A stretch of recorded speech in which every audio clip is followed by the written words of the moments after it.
ഓ ഇന്റെടാ ഇന്നലെ കഴിഞ്ഞിട്ട് തന്നെ കല്യാണം അതൊരു പാടാനായപ്പോ മണവാളൻ ഇന്നലെ കല്യാണം കഴിഞ്ഞ് ഒന്ന് സുഖിച്ചില്ലേ ഏതായാലേ എന്റെ പഴയ ദമ്മെടുക്കലോ നടക്കൂല കേട്ടോ എനിക്ക് മീശൊക്കെ ഒന്ന് താത്തിയാണ്ട് ഒന്ന് അടങ്ങി ഒതുങ്ങി ജീവിച്ചാൽ മതി.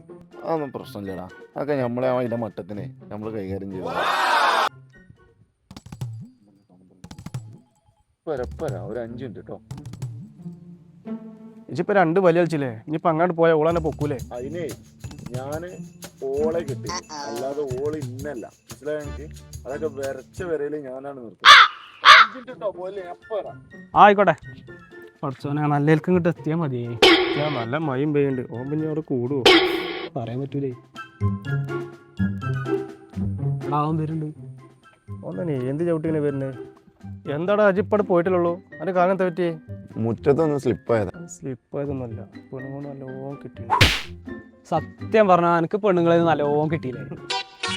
എടാ നമ്മള് വിചാരിച്ച മാതിരി ഒന്നല്ല, എനിക്ക് നല്ലോണം കിട്ടിയടാടി. എങ്ങനെ നടന്നിന ആളാ ഇപ്പം കണ്ടില്ല, കടന്ന് മോങ്ങണ് കൂതര. ഏതായാലും വാ ഇവിടെ നിന്ന് ഇരിക്ക്, നമുക്ക് എന്തെങ്കിലും പറയാണ്ടാക്കാം. വാ, എൻ്റെ വിഷമം നമുക്ക് മനസ്സിലാവും. ഈ നാട്ടിൽ കുറേ ആൾക്കാർക്ക് അടിയിട്ട്.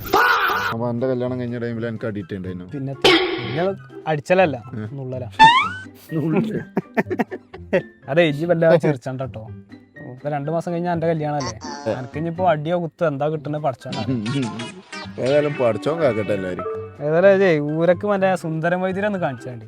ശരിയല്ല ആ ശരിയല്ല ബാവൂല്ലേ, ഏതോ നമ്മളെ അവിടെ ഉള്ള ബാവുവിനെ അടിയിട്ട് ഇപ്പൊ മൂപ്പരാണ്ടാ പോയിന്. മൂപ്പരേ ഇങ്ങനത്തേലൊക്കെ ഒരു സ്പെഷ്യലിസ്റ്റാ. നമുക്ക് മറ്റേ ഇയാൾക്ക് വിളിച്ചാലോ, ആ മുടിയുള്ള ഏത് മറ്റേ മെൻസ് അസോസിയേഷന്റെ ഈ ആണുങ്ങളെ വിഷയങ്ങളെ പറ്റും. നമ്മള് വിളിച്ചാന്നും വരില്ല.